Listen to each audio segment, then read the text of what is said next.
So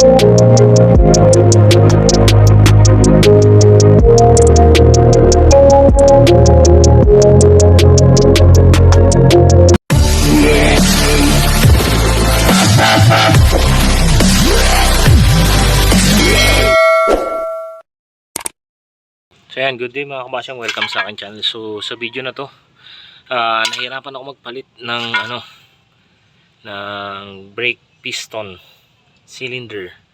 So ang hirap niyang iano dito sa likod, dito sa part na ito. Ayan. So ang ginawa ko, ganito na lang, para matignan ko rin yung aking wheel bearing. So goods pa naman. Dito na siya. Ito siya, yan. So ito yun. Ginawa ko, tinanggal ko na yan. Tapos dito ko na siya binakbak, tinanggal. So meron itong 14, number 14 na bolt, yan, 4. Tapos merong dalawang number 10 dito para sa handbrake. Yan. Tapos ganyan ginawa ko. Kinuha ko yung tornilyo nung number 14, nilagay ko dun, tapos tinanggal ko. Ayan, tinanggal ko to. So ang ginawa ko mga kabasyong, actually ang sira yung kabila, ito rin sira na to. Paano natin malalaman? Kasi nalaman ko dun sa aking madumi yung aking lagayan dun. Tapos tinignan ko rito, ayan, kita nyo, nabakbak nga yun.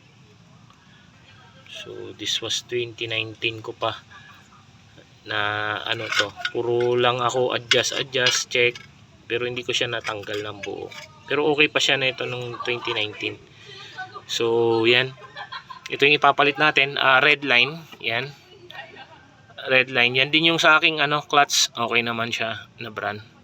Yan, ito siya, red line. So yan, pag nahirapan kayo magbaklas dito, ang gawin nyo, ibaba nyo na lang. The same time, mache-check nyo rin ito. So mga nagdi-DIY dyan mga kabasyong, ayan, ganyan. So yan, ganun lang mga kabasyong, DIY tip. Kung hindi nyo matanggal doon, baklasin nyo ng buo, ganyan. Baklasin nyo na siya ng buo. Mga kabasyong, sana nabigyan ko kayo ng idea ulit pagdating sa pagtanggal nito, para hindi nyo nadaling kung saan. Kung kayo lang magdi-DIY, ganyan lang, basic. Kapag magtatanggal pala kayo nito, alam ko mahihirapan din kayo. Eto, itong mga to. Ang gawin nyo, patakan nyo muna ng brake fluid. Tapos antayin nyo mga ilang segundo, kusa na yan, lalambot. Yan ang technique ko kapag nagtatanggal ako ng rusted na tornilyo. Yan, nilalagyan ko siya ng brake fluid muna. Kapag wala kayong unavailable yung mga WD-40 nyo, yun lang. Yun lang ginagamit ko. Ito. Yan. Pangtanggal doon. Kaya yung mga nagpalitan nyo ng brake fluid nyo, halimbawa nag-flashing kayo, huwag nyo tatapon yun, magagamit nyo yan. Tulad yan, itong instance na to. So yun lang mga kabasyang, maraming salamat sa pag-suporta sa aking YouTube channel and Facebook page. Yan. Kung di ka pa nakasubscribe, please subscribe. At kung di ka pa nakafollow, please follow for more videos.